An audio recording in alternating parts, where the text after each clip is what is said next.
We are at our appointed hour, and we have an extremely interesting speaker today. I think that we are live at this point. Are we? Yes, you may start. We are. Good. I think, as everyone knows, today is a very special day in the history of Japan, in the history of U.S.-Japan relations. The triple tragedy of 3/11, today being the commemoration of that. And of course, there have been commemorations on both sides of the Pacific, numerous ones, last night, this morning, and we don't want to duplicate those, but there is a very special perspective at the Reischauer Center with respect to that. In particular, we have as our speaker today Ambassador Rust Deming, who at the time of 3/11 on March 11th, 2011, was director and had just been serving briefly as director of the Japan desk in the State Department for the second time. I think most of you well know Ambassador Deming's distinguished career. For the small number who don't, I should probably say just a word. He retired from the State Department originally in 2004 after a 38-year career. A second generation career, I might add. His father was also an ambassador and a distinguished diplomat, in part in Japan, who spent time particularly in Okinawa before reversion. But in 2010, Rust, even after that distinguished career that involved such positions as Principal Deputy Assistant Secretary of State for East Asian and Pacific Affairs between 1998 and August of 2000, where he played a key role, as I think many of you know, in preparations for the Okinawa Summit, briefing President Clinton on his way across the Pacific to the Peace Park and so on. And also in a key role as charge d'affaires ad interim at the beginning of my own time with U.S. Embassy Tokyo. And then as Deputy Chief of Mission under Ambassador Walter Mondale from October of 1993 to December of 1996. So a number of very distinguished positions at historic times in the State Department, later ambassador to Tunisia as well. But we also know him as Professor Rust Deming, who taught for us for many years here at SAIS, who also was the editor of our yearbook of U.S.-Japan relations, which is one of the, I think, the longest continuing publication of its kind in the United States. Professor Deming is the recipient of the Order of the Rising Sun Gold Raised with Neck Ribbon. And he's been chairman. He was chairman for several years of the Japan-America Society of Washington, member of the Council on Foreign Relations, the American Foreign Service Association, and the Stanford University Alumni Association.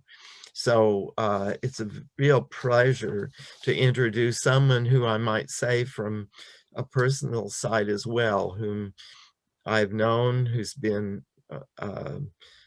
tremendously helpful as a mentor over the years, that I worked with also in U.S. Embassy Tokyo. And so it's a real pleasure to introduce Ambassador and Professor Rust Deming to talk about Japan's 3/11 triple tragedy on its 10th anniversary. Rust? Thank you, Kent. That was very, very, very generous. It's great to be back on a SAIS program. I missed my time there, but I'm delighted that David Shear has taken over the course and added courses, and places in excellent hands. What I'd like to do today is talk a little bit about my recollections of that period and that day and the weeks afterward. But first, just to reflect for a moment on what a tragedy it was, and the continuing impact it has on the lives of so many in Japan. More than 22,000 people were killed. There are still many unaccounted for. In fact, they're still looking for victims. More than 125,000 homes were destroyed. More than 500,000 people had to flee their homes, and about 12,000 square kilometers had to be completely evacuated. That area is now shrunk, but 160,000 people were relocated elsewhere in Japan. The food and fishery products from the region is still being monitored for radiation. Population has shrunk by 6%, and the number of businesses is reduced by 10%. So a tremendous amount of work has been done by the government, by NGOs, by others to restore the area, but it's still not regained vitality. And of course, even before the tragedy, it was a part of Japan that was losing population and losing economic growth. So a long way to go, and I think it's important that we reflect and offer our condolences to the many people that lost loved ones and are still suffering. My recollections, there have been a lot of programs the last few days about March 11th, and it's a little bit like Rashomon, that people were in all different kinds of positions. And I was in the State Department. I did not get out to the region until more than a month after the crisis. So my recollection, my point of view was that from Washington. I did not share the kind of terror that the people on the ground in Japan shared, both Americans and of course Japanese. And there was a program last night with John Roos, the ambassador, among others, and John Roos said that he was told by somebody in the White House Science Office that there was a 50% chance that within the next 24 hours that Fukushima would turn into Chernobyl and Tokyo be irradiated. That kind of chilling crisis was something that I was spared, being safely in Washington D.C., and the people in Japan went through. It's just to reiterate, I retired from the State Department in 2004 and was teaching at SAIS, and very happy doing that. I'd come back to the State Department temporarily for a few special projects. I organized the Emperor and Empress's visit to Saipan in 2005, and I negotiated an agreement between Japan and the U.S. that I had worked on when I was in government, but I was basically out of the Foreign Service. But in 2000, when the Obama administration came in, Kurt Campbell became Assistant Secretary for East Asian Affairs. And Kurt and I had worked very closely together. When I was DCM in Tokyo, he was a Deputy Assistant Secretary in the Pentagon. And following the horrible sexual attack in Okinawa in September 2005, we worked together very hard to try to repair the damage and prepare for President Clinton's April 2006 visit to Japan. 1996 visit to Japan. And when I was Principal Deputy Secretary, he was over the Pentagon. We worked again very closely together. So when Kurt became Assistant Secretary, there was a lot of confusion in Japan because the Minchuto Democratic Party of Japan just taken over. There was nobody really knew the party very well, knew the players very well, and it was very difficult to figure out exactly what was going on. And Kurt asked me to come back part-time as a senior advisor, and basically to catch up on what was going on in Japan, and to go out to Japan every 3 months and spend a week talking to all my friends, and the politicians, bureaucrats, journalists, others, checking in with the embassy, occasionally taking an embassy officer along with me, but mostly on my own, and then coming back and briefing the ambassador, and then writing a report for Kurt, which he would end up to the 7th floor. It was just a great gig because it was easy. It was easier for me as a retired person to go and have frank conversations with people I'd known for 20 years than it was often for new embassy officers who didn't know these people as well. I found it one of the best assignments I ever had. So I was enjoying that 2 or 3 days a week in the State Department, still teaching a course at SAIS, and really in a very nice position. Then out of the blue, our Japan director at the time gave a lecture at American University that he thought was off the record. There was a seminar talk he thought was off the record. And he made some comments, some very frank comments about Okinawa and his view of Okinawans. And one of the students in there recorded the lecture. And a few months after it took place, it came out. And it was a very delicate time for the relations between U.S. Okinawa and the Japanese government of Tokyo. And it really stirred things up. And Kurt Campbell just happened to be arriving in Tokyo. His visit was dominated by that issue. And I got a call at midnight at home saying he just announced that I was the new Japan director, a job I'd had 20 years earlier. And the reason was because I was there, I knew what was going on, and I was a familiar name to the Japanese, so it was a sort of an quick, easy fix. The Japan director was supposed to change in 6 months. They could not bring in the new man, Mark Napper, because he was in Iraq and was committed to the job there. So I was stuck in that job for 6 months. This is March 3rd or 4th, on the exact day, about a week before Fukushima. So March 11th, I got up about 6 a.m. and turned on CNN. And clearly something was happening in Japan.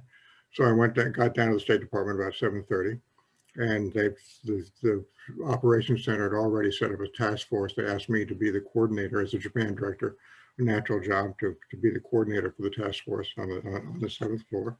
And I didn't leave the State Department for 5 days. We were just 24 hours all going, and it was very, very, very confusing. We were relying on CNN and NHK. Nobody really had a firm grip on how big the damage was, what had happened. The tsunami was, several hours later, and that was not clearly forecast. And then the nuclear thing just sort of was smoldering away, and no one quite knew what was happening there. We had this task force. The Defense Department had a task force. The White House set up one, Department of Energy. And about 2 months earlier, there'd been an earthquake in New Zealand, Christchurch, New Zealand, and the U.S. government had done a very poor job of responding to that, of coordinating. And the lesson learned was don't just sit around and wait for instructions. Do things. And the instructions I were given was don't worry about laws, don't worry about who's going to pay for it, just get it done. And that's coming from the White House. So I could use that authority to, it was the best instructions I ever got, practically. It gave you a blank check to get things get things going. And the other great lesson would have had to be a whole of government. Everybody had to be working together. There had to be excellent cooperation. And I used that authority as aggressively as I could. And I remember about 6 months later, just before I was about I was going to leave the Japan desk the next week to go back, Mark Napper was showing up. And the lawyers had come to me every 3 or 4 weeks saying, can we go to the Japanese now about reimbursement? Can we talk about money now? I said, no, too soon. So my last day in the office, I said, come back next week and we'll talk about it then. And I warned Mark Napper that there might be a couple of lawyers coming in and just say, you don't know anything about this issue. I have no idea what ever happened. I don't think we ever got a reimbursement. But the fact that we were able to do things without worrying about who was paying for it, about what the legal authority was a tremendous asset and really made it so much easier to respond quickly and effectively. 3 basic tasks for the U.S. government, for the State Department as a coordinator.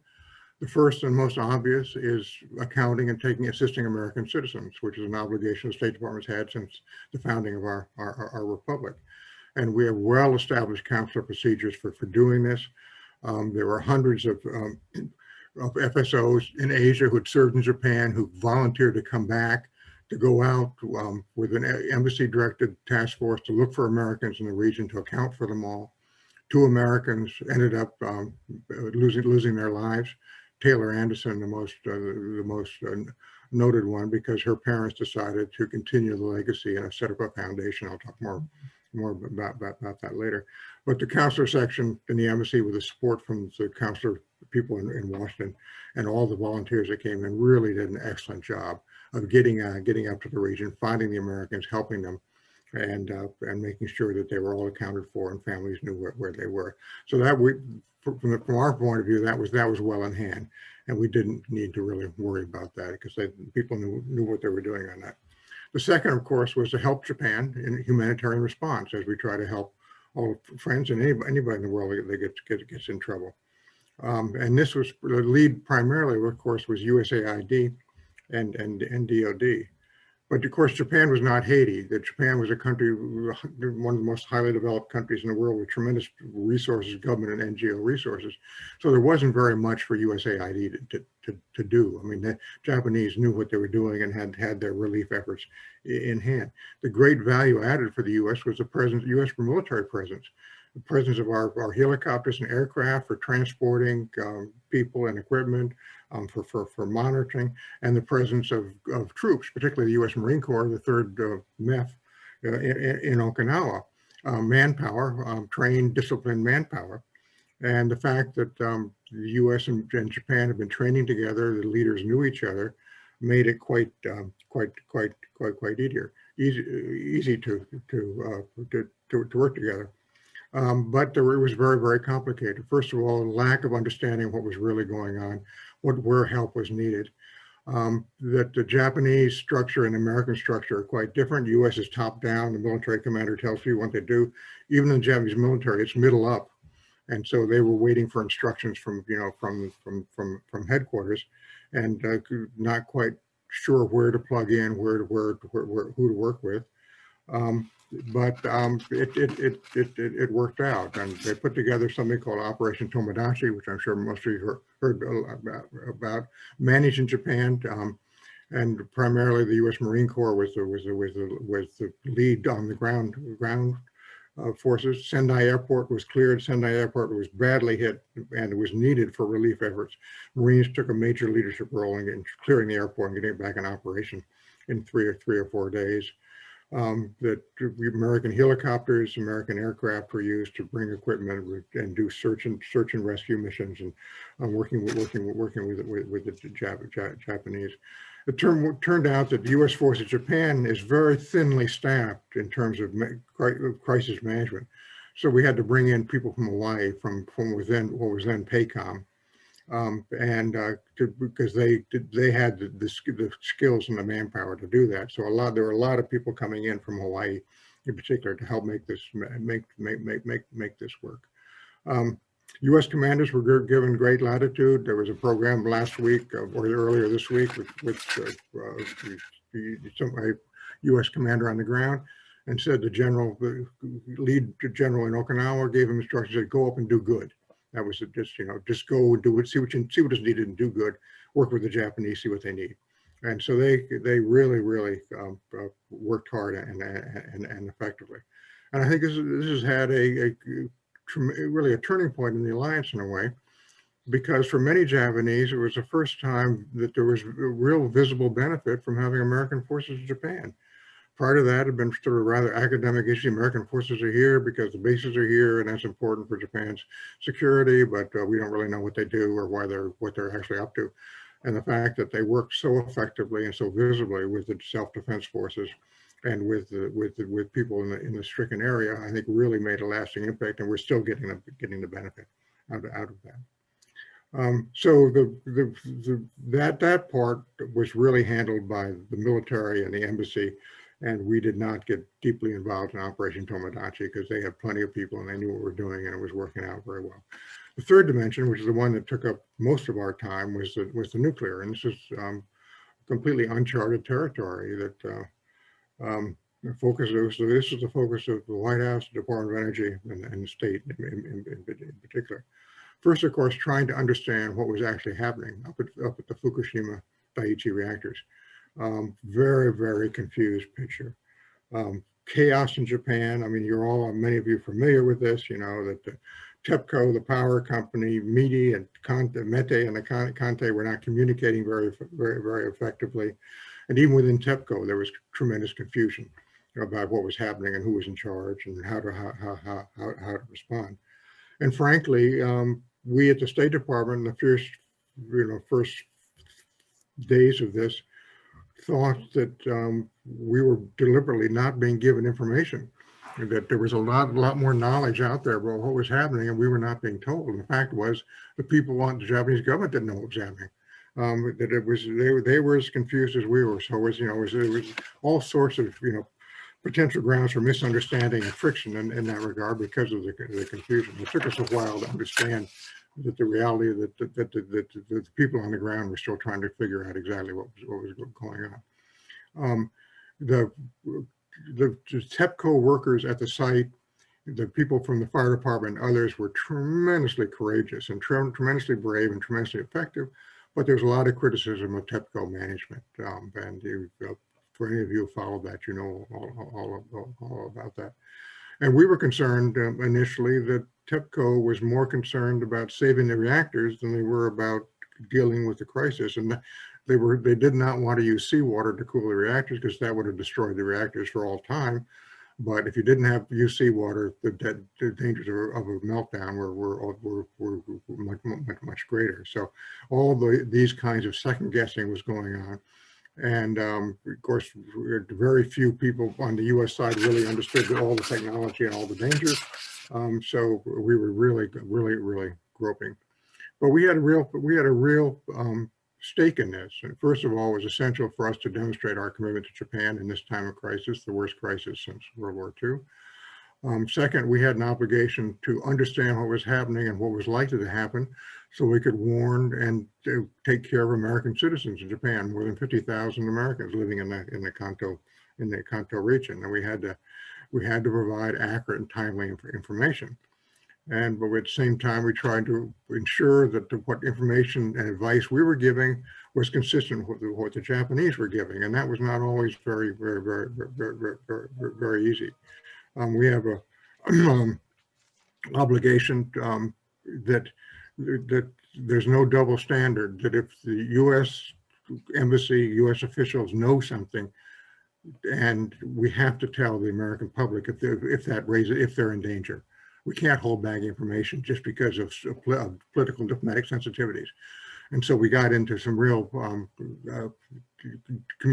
difficulties with the Japanese, particularly on the zone that should be excluded. Our people modeled this on what we would do in the U.S. in a similar situation, and they recommended a 50-mile exclusion zone. The Japanese were talking about a 30-mile exclusion zone, and we issued one set of guidance. The Japanese issued another. That caused confusion. We also had a stake in the nuclear power. The Japanese reactors are based, both on Westinghouse and GE technology, the boiling water and pressurized water reactors. And so we knew a lot about these reactors. We knew a lot about the technology. And so we had an opportunity and obligation to do everything we could. Plus, there was a potential impact on U.S. territories, on Guam and Saipan in particular, if this thing got completely out of hand. So we were not just a bystander on the nuclear thing. We were deeply involved with a great interest. We also had our own source of information. We did our own air monitoring. The DOE and NRC had their own contacts with the Japanese. We've had a long history of cooperation on nuclear power. Many human connections between American officials and Japanese officials, and a lot of informal contacts going on, gathering information. And we also had contacts with the IAEA, which is deeply involved in monitoring and figuring things out. So information was coming from all different sources, again, leading to potential confusion with the Japanese, because we had information sometimes they didn't have, or at least the people we were talking to didn't have the same information we had. So it was a very delicate and difficult period. What we were trying to do I just want, the one, yeah, the worst period, I think, was about March 13th, as I remember, when rumors were circulating that TEPCO was evacuating the Fukushima site, allow the reactors to melt down. And we almost evacuated Americans out of Tokyo that night. It turned out that was not true. And things calmed down, but for about 12 hours, it was really, really scary. We thought that we would have to just pull everybody out, and the implications for that, for the alliance, for everything, and whether you could do it or not. Fortunately, that did not happen. That was the most difficult moment. What we did offer, we had specialized equipment, technical assistance. As I said, U.S. military assets and transport planes and ships and various other things to bring things to the site, and sharing information with American citizens. And the embassy tweets became very important. Ambassador Roos and his staff put out these tweets, and for many Japanese, they became a prime source of information. And for third country nationals in Tokyo, they relied on the U.S. embassy tweets of what was going on. So the embassy played a very, very important and constructive role in that regard. At the State Department, one of the things that we had to deal with was all these offers of assistance from Americans, private companies, others coming in, having many of them with all these very fancy robots they could offer and various other technologies and plans and ideas and so on. And we couldn't sort them out because we didn't know what was a good idea from a bad idea. And we needed mechanism to screen these things.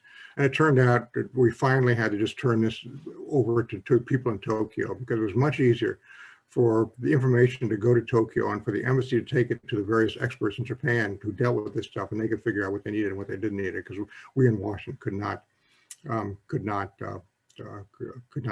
deal with it.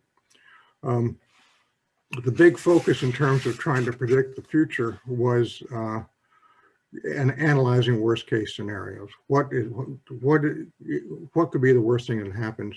How likely is it to happen? Who would it affect? And central to this was the so-called plume analysis. If there is this big the thing melts down, it's this radioactive plume cloud that moves. Where is it going to move? Prevailing winds coming from the west, but sometimes they go south. Kanto plains is southwest. How close is it going to get? And within the U.S. government, there were different analyses. We had three players, really: the Department of Energy, the Nuclear Regulatory Commission, and the naval reactors people, the people that build the reactors for nuclear submarines, who have their own nuclear expertise and their own models. So everybody had a different model. So naval reactor models were generally the scariest in terms of affecting Tokyo with high radiation. So we got, what were the odds, trying to figure out where we'd go, how much warning time would we have, what would be the impact, and what would we do? Could you evacuate Americans, or should they shelter in place? And we went through all these scenarios with different models and so on. And fortunately, within 5 or 6 days, the models began to coincide that the plume would probably not come directly over Tokyo. If it did, it would be moved rapidly, and the best thing to do would be shut the windows and plug the doors and stay inside and let it pass. And the idea of trying to evacuate 50,000 Americans and their families from Tokyo, just something that would cause complete and utter chaos. So we got away from that kind of panic model pretty quickly. But it took 4 or 5 days for the science to come together, for the experts to agree, and for us to get a better understanding of what the worst case would be and what we would do in that case. The U.S. government coordination, I think, worked very, very effectively. We had a very good science advisor, John Holdren, who played a key role. He's a nuclear scientist. He actually knew what he was talking about. There's none of us who did. And it began, we had an initial meeting, I think it was the second day on March 12th over at LMB, and every agency in the U.S. government was there.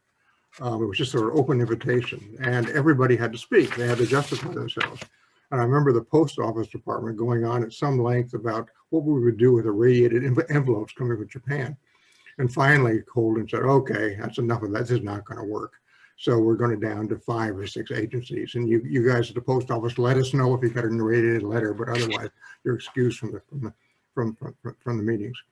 And we had these, instead of meeting physically all the time, we had these video conferences involving each morning and each evening, chaired by in the White House by John Holdren or somebody in his office, and including the key agencies in Washington and the U.S. Embassy in Tokyo, the U.S. Commander of U.S. Forces out of Yokota Air Base, and the Pacific Command in Hawaii. And that became a very effective mechanism for daily coordination. Coordination with Japan started out with great confusion.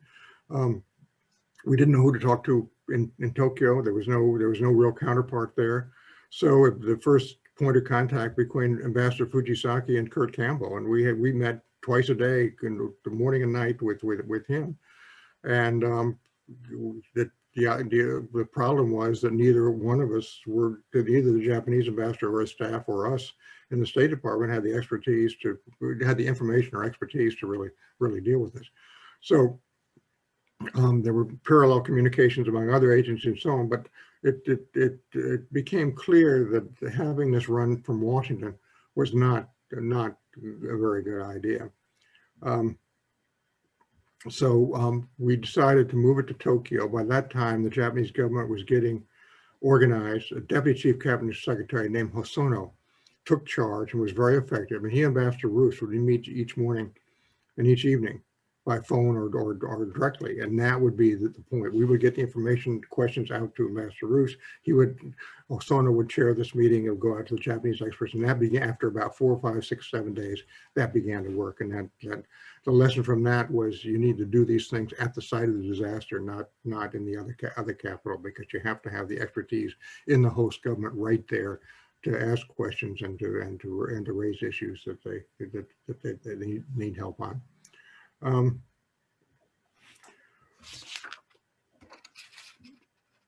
So as I mentioned, that terrible March 13 day when we thought that TEPCO was abandoning the reactors and that things were going to melt down. In the embassy, it was very difficult for American embassy employees who didn't know whether their families were going to be safe, and the question was whether we should evacuate or allow for for people to voluntary departure, for people to depart, and what signal that would send.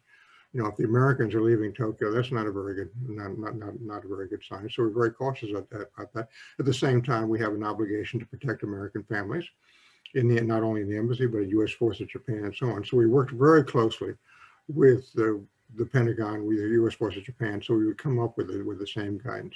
We finally, after about 10 days, agreed that families who wanted to leave could leave. And that turned out to be very smart because not many people left, but having the ability, giving people the authority and the ability to make decisions about their own lives really reduced their fear and tensions. And some did. And I think for some schools in Tokyo, this coincided with spring vacation. So people went off to, Saipan or Hong Kong or wherever. The problem was that is once they left Japan on this voluntary authorization to leave, they could not come back without special permission, because nobody wanted to evacuate people twice. So some people were caught out for weeks and the kids couldn't get back in school. So we had to deal with all of that. But that was dealing with, the psychology of the embassy staff, making sure they were taken care of. I was in the State Department when the bombings in Kenya took place, and we did a very poor job of supporting the families. We learned a lot of lessons about being sure that you do everything you can to make people feel that they have the support they need and can leave if they have to leave and so on. But that was a delicate issue that worked out very well. And thanks to good cooperation between U.S. Embassy and U.S. Forces Japan, we're on the same wavelength, and we didn't go off in different directions. After a week, 10 days, as I said, things began to settle down with the mechanism in Tokyo, particularly between Ambassador Roos and Deputy Chief Cabinet Secretary Hosono. And the crisis atmosphere began to abate, and we had a much better sense that the worst case scenario was not going to take place, or if it did, we could deal with it without a complete disaster. And there was growing understanding in Washington and appreciation of Japanese efforts. That all of this sort of second guessing and grousing about, why aren't they telling us? We finally understood how complicated this was, how confusing it was. And it was, 10 days out, we began to actually breathe a little bit. And we knew more. We thought we knew pretty much what we were doing. Lessons learned. First of all, reinforce once again, you need a whole of government approach on both sides. You can't just have everybody going out and doing their own thing. We had some of that. We had some people winging it. From various agencies, and had to be brought under control. But by and large, good, strong leadership from the White House, State Department, DOD, PACOM, embassy, and the embassy really kept things together. And we could, I think the U.S. government did itself proud in terms of pulling together and getting everybody to work in the same direction. The other lesson learned was the crisis management mechanisms between the U.S. and Japan were completely inadequate. We really hadn't focused much on this. Japan still had not yet put in place its NSC, National Security Council, and that one of the reasons for that was because of Fukushima. To get a crisis management system is much better now. National Security Staff, National Security Council, bring in the right people at the right time. And so Japan's in a much better shape than it was 10 years ago on this. On the U.S. side, again, the U.S. forces of Japan did not have the manpower or the experience to manage these things. It had to come from Hawaii or from people from Washington that we tried to strengthen that. I'll talk more about that, but that's still very much a work in progress. Other lesson learned, as I mentioned earlier, is you have to do this in the capital where the disaster takes place. Don't try to do it long distance from the other capital, because for all the reasons I talked about. We did create at U.S. Forces Japan something called the ACM, which is the Alliance Management Committee, which pulls things together. Again, still weak, needs more work there. We're not quite ready to go on all this stuff, but we're in much better shape than we were.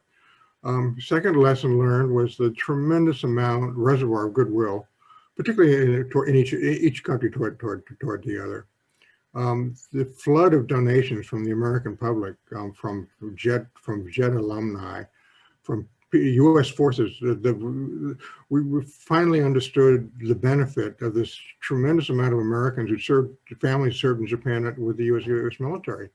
And as a result of this, there are now alumni groups, that come of U.S. forces families that come together, and they came together originally to support the relief efforts after Fukushima.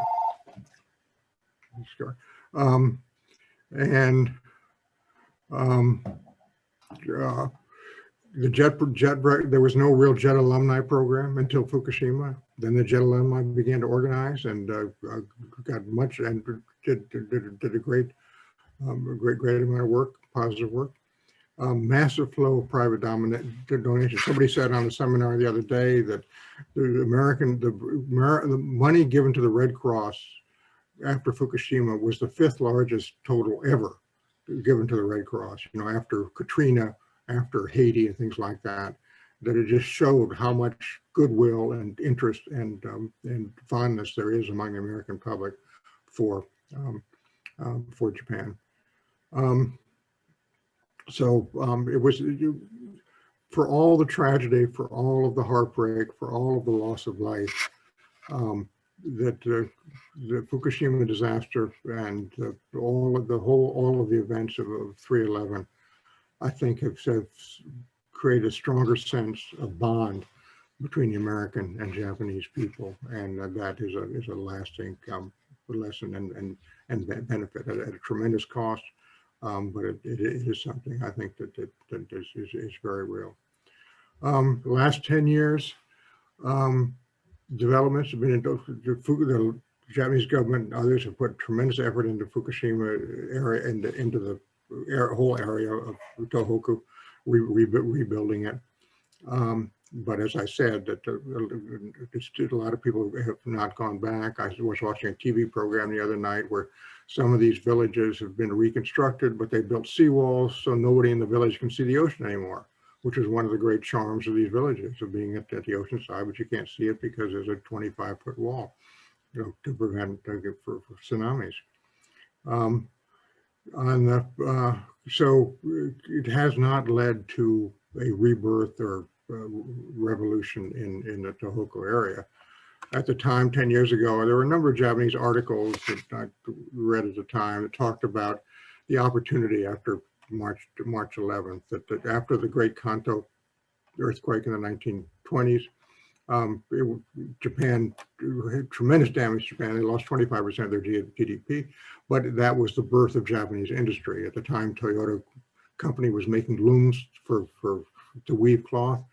They saw the need for jeeps and motor vehicles because of the earthquake, and they shifted to automobiles. A lot of the industrial rebirth of Japan came out of that earthquake, and there were hopes that, okay, maybe Tohoku, maybe the March 11th could lead to the same thing. That has not happened clearly, but the situation on the ground is greatly improved and tremendous efforts made, but still, the region is a suffering region, and its you know, long-term future is still one of, it looks like still one of decline and depopulation. On the nuclear side, that major changes, of course, that there's much stronger regulatory framework. You know, TEPCO, the so-called nuclear village the Japanese talked about, that everybody was in the same village, and the regulators were part of the promoters, and regulators were together, and there was no real clear, strong regulatory framework, and TEPCO had been very inadequate in what it had done. There are whole new safety and seismic standards now. Crisis response and evacuation plans are much better. As I mentioned, there are now many more seawalls protecting against tsunami. But nuclear power is in great trouble. It was already in trouble because of environmental concerns and the inability to deal with radioactive waste. But it's the support, public support for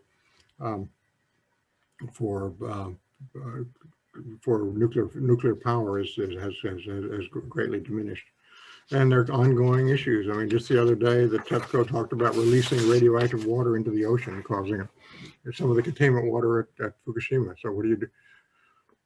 What do you do about that? Mitigation is going to take decades, you know, many decades to fully bring the nuclear sites to a safe and contained level, and that is a project that has no clear deadline in sight. Before 9/11, Japan got 30% of its power from nuclear energy. Post 9/11, there were three reactors operating out of 54, and that fell to zero for several months at one time.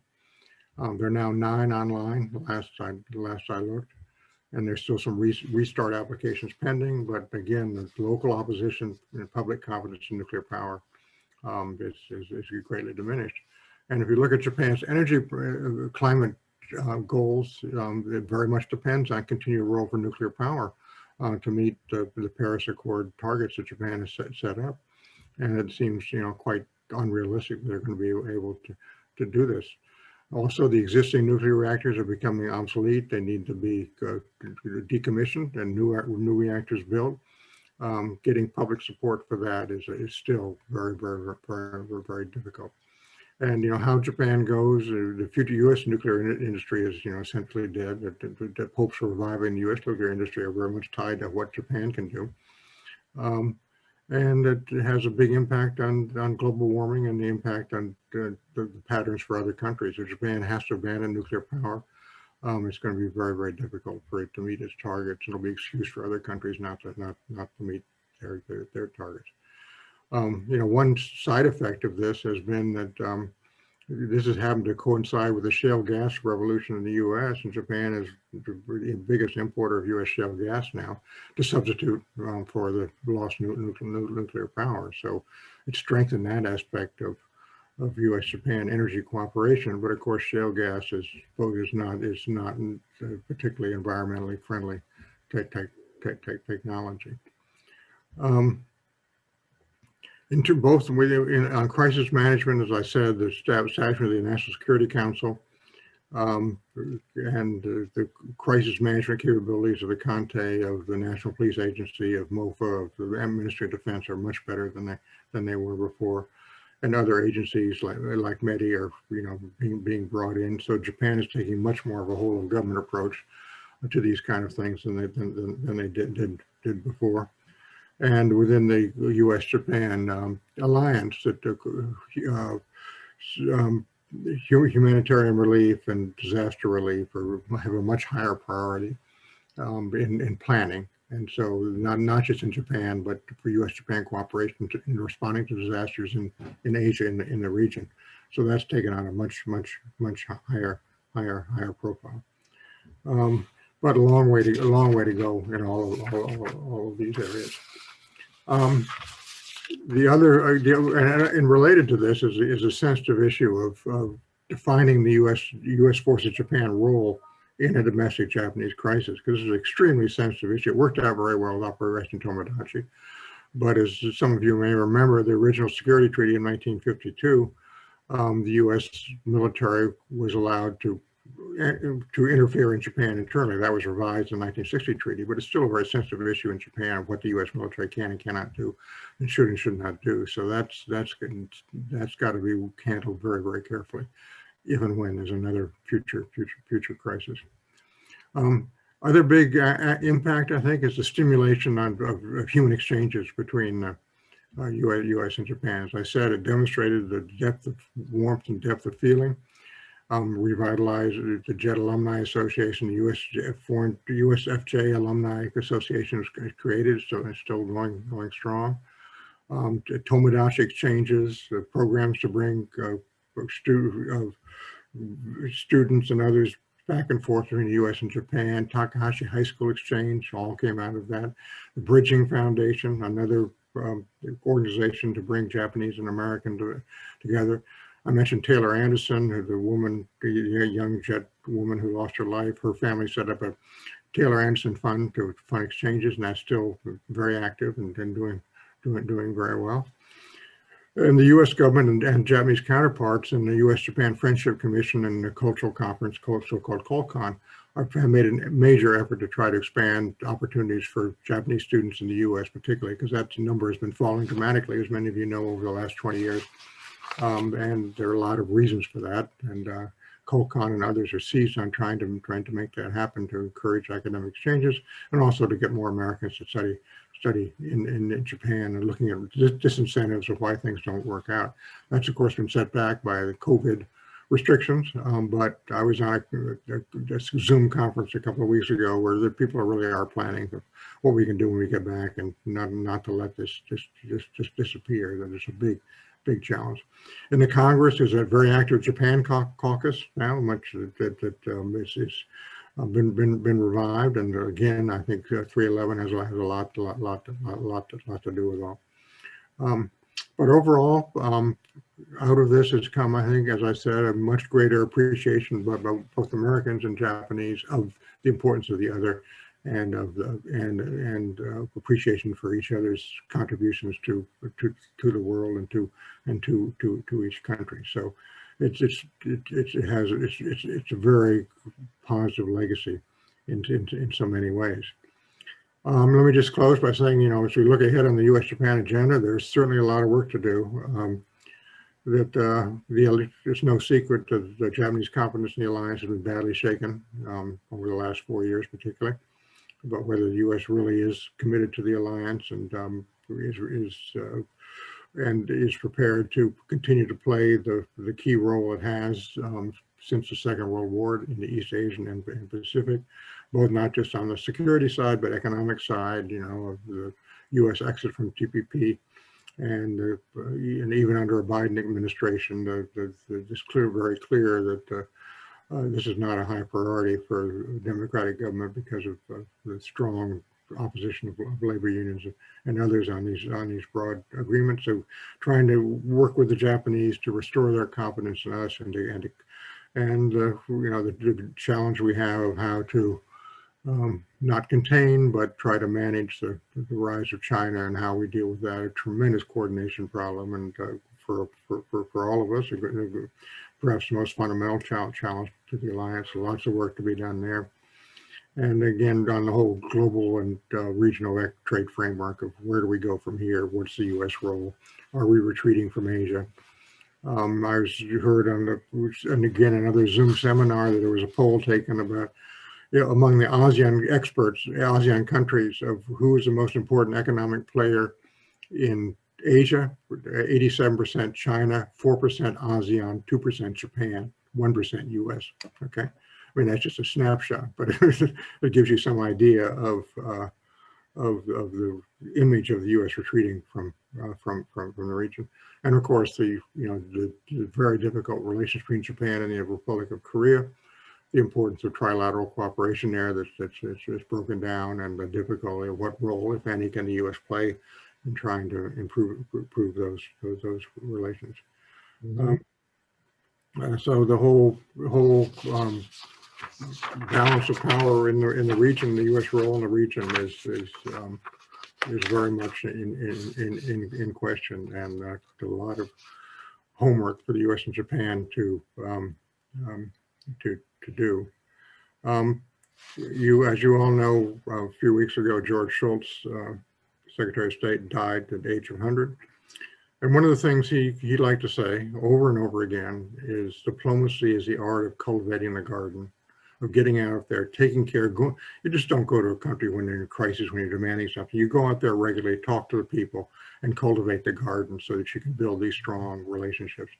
The U.S.-Japan garden has not been cultivated very effectively for the last few years, and we need to get back to that. So I hope that people will be re-inspired by George Shultz's wisdom. So thank you very much. Russ, thank you very much. I think all of us have been impressed by the kind of experiences you've had. And of course, we know over the years all that you've contributed to the relationship and the concern that you've had.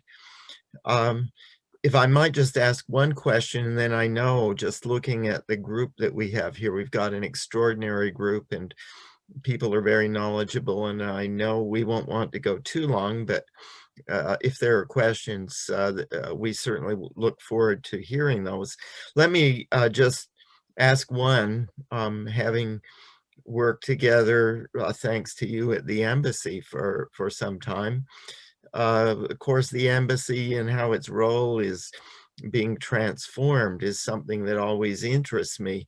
From what you said, it's clear that networks, personal networks across the Pacific, be it JET, USFJ, Tomodachi, you mentioned close to a dozen of new networks that have really been strengthened by working together on response to the crisis.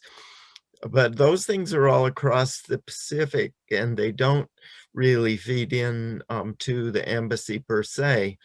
In terms of the embassy, you mentioned, of course, Ambassador Russi started to tweet, and some people have done that. He certainly did a lot of that. Maybe that changed the relationship a little, but how do you think this crisis changed the role of the embassy in U.S.-Japan relations? Is there anything enduring, or is it pretty much just having stepped up to the plate and responded in a crisis, but going back to business as usual? Yeah, I'm not the best one to judge exactly where things are these days, but it's my impression that it has been slipping a little bit back to business as usual, partly because, you have John Roos was the ambassador out there at the time and is and remains very dedicated to, supporting these exchange programs and other things to bring things together. We've been through two ambassadors since then. Joe Young, who's been chargé now longer than I was, and is doing an extremely good job, but as speaking from my own experience at Chargé, that you can manage things well, but it's very difficult for you to initiate new things, because you need a real ambassador that can bring the authority of Washington and others to that. So that I think the opportunity for a new ambassador coming out to Tokyo to take on this kind of thing is very, very important. Mhm. A U.S. force in Japan clearly has increased its role in crisis management, that kind of thing. But I'm not sure what the relationship is between the embassy and U.S. forces in Japan. I'm sure on a working level, excellent. But whether Yeah. U.S. forces Japan still looks to the embassy for guidance the way they did when Ambassador Mondale was there, I'm not sure. But that is a real opportunity again for a new ambassador to come in and reassert the role of the embassy in Sure. overall alliance management. Sure. Well, thank you. I see Neve sent something around. The floor is certainly open now. If people have questions, please just raise the blue hand. If you click participants, then the blue hand will pop up, and we certainly look forward to comments or questions. I don't know, as we're waiting here, briefly, I think Dave Shear, I think, is here. I don't know. Dave, do you have anything that you'd like to follow up with?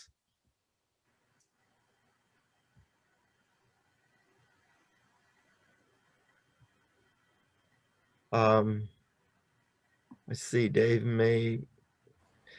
was here. He had I, another appointment at 5:30, so he I may did. have signed off. I see. Okay. Well, we certainly don't, this has really been, to me, a fascinating discussion, and I'm sure that it has been for everyone here. And we maybe let me just ask one last thing.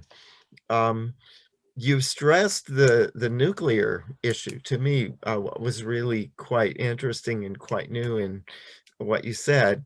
The nuclear question sounds like, of those three issues, sort of aiding American citizens, obviously, in dealing with Japan, aiding American citizens sort of had to be handled in Tokyo, especially by the embassy and I guess USFJ potentially. And then with Japan, as you said later, it was easiest to really handle that in the capital of the place where the disaster occurred. But the nuclear question, I guess that sounds like that really was an important one for you, particularly because things looked like they were so dangerous. Is that fair to say? That was Yeah, I sort think it was the most difficult because there was no real framework history of how to deal with this stuff. It was very, and on the Japanese side, there was nobody really in charge. I mean, TEPCO and METI were nominally managing it, but the Conte had a very difficult time. As you remember, Prime Minister Khan and his confrontation with TEPCO. Very, very difficult time. And the U.S. side, again, we had a number of players. I mentioned let me get rid of this. I mentioned the different analysis put out by DOE, the Nuclear Regulatory Commission, and the Naval Reactor people in the Pentagon in terms of the plume and all of that. So there was no real coordination mechanism on the U.S. side about how to treat this as well. As I mentioned, the science advisor played a key role. He had a nuclear background, and that was very, very helpful. But we were winging it almost as much as the Japanese were on that. Sure. I think there has been progress of pulling that together. I mean, the broader issue about the whole nuclear program is that nuclear power is in crisis everywhere but France, I guess, and how the U.S. and Japan can work together on the broad energy and climate change program, and where does nuclear fit in that? I mean, that's a dialogue I don't think we've had, a very active dialogue we had. Maybe John Kerry will put that on his agenda as he goes around the world trying to put together a coherent approach to climate change. But in my view, nuclear still has a role to play in the interim period because you can't get there without it, in terms of low emission power Very sources. interesting. I see that I can see two We don't want to go on too long, but there's one from Lebanon. Dr. Habib al-Badawi has listened in, and he asks. He said the relief effort was designated Operation Tomodachi, using the Japanese word for friend. Did disaster aid make the he's asking about the humanitarian responsibilities that the U.S. military played, and you did mention those. I wondered, is there anything you'd like to add in terms of basically a lot of it was the helicopters and logistics, other things that you would like to add? No, I mean, as I said, that Japan had such a highly developed disaster relief capacity in so many areas that we didn't have to bring in food or things, the kind of normal things you do in a country that was underdeveloped. And the biggest assets we had were transportation, particularly high lift, big lifting heavy equipment. We brought in fire engines from Yokota and elsewhere, up from Okinawa, to help out. Any kind of piece of equipment. We brought things in from the U.S. That were unique once they were identified who had them. So the military played a very important, and the one place where the boots on the ground was at Sendai Airport, as I mentioned, where the U.S. Marines did working with the self-defense forces, with the Chiatai, cleared that airport in record time so that flights can get in and out. And that was, right on the ground working together. And search and rescue. American helicopters rescued Japanese, just like the self-defense forces did. So it was using assets, both the troops and equipment of the U.S. force in Japan, and stuff brought in from Hawaii and elsewhere, really, I think made a big contribution. On the humanitarian side, as I said, the Japanese had that well in hand as sort of basic human relief. Thank you. I see we have also Professor Bill Brooks. Bill? Oh, yes. That was a great presentation. Thank you so much. Actually, you filled in a lot of blanks that needed to be filled in. And as we say in Japanese, ii benkyou ni narimashita. Arigatou gozaimashita. But my question is, you made a lot of choices, and the choices were often based on insufficient information, et cetera, et cetera. My question is, looking back, what would you have done different if you had the chance to do so? In the realm of all possibilities at that time?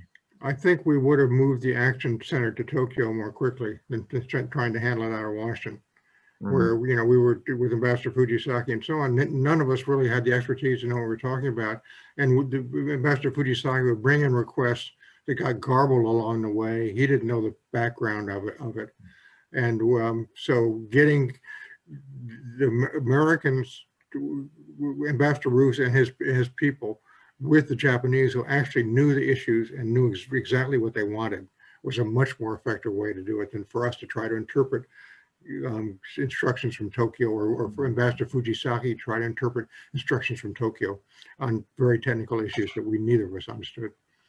So that we should have moved that to Tokyo more quickly. But it took a while for the Japanese to organize themselves to do that. We'd do it, and the appointment, as I said, of Deputy Chief Cabinet Secretary Hosono was critical to putting the right person in charge to bring everybody together. Before that, there was no mechanism in Tokyo, no place for Ambassador Roos to go to coordinate. Got it.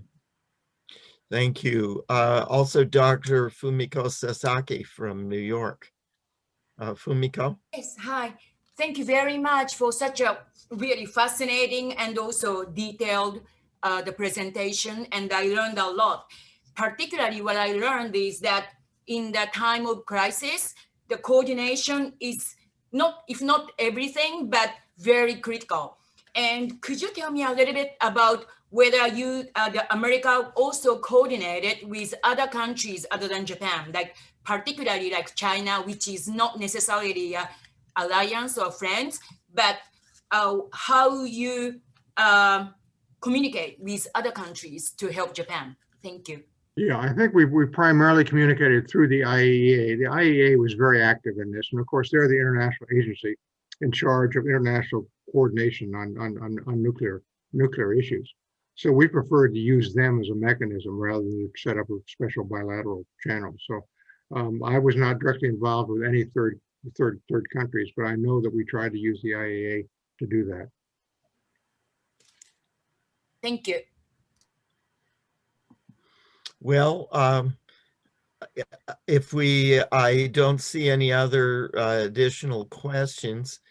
I must say this has been an absolutely fascinating discussion, and Rust, we're indebted to you for a really memorable presentation.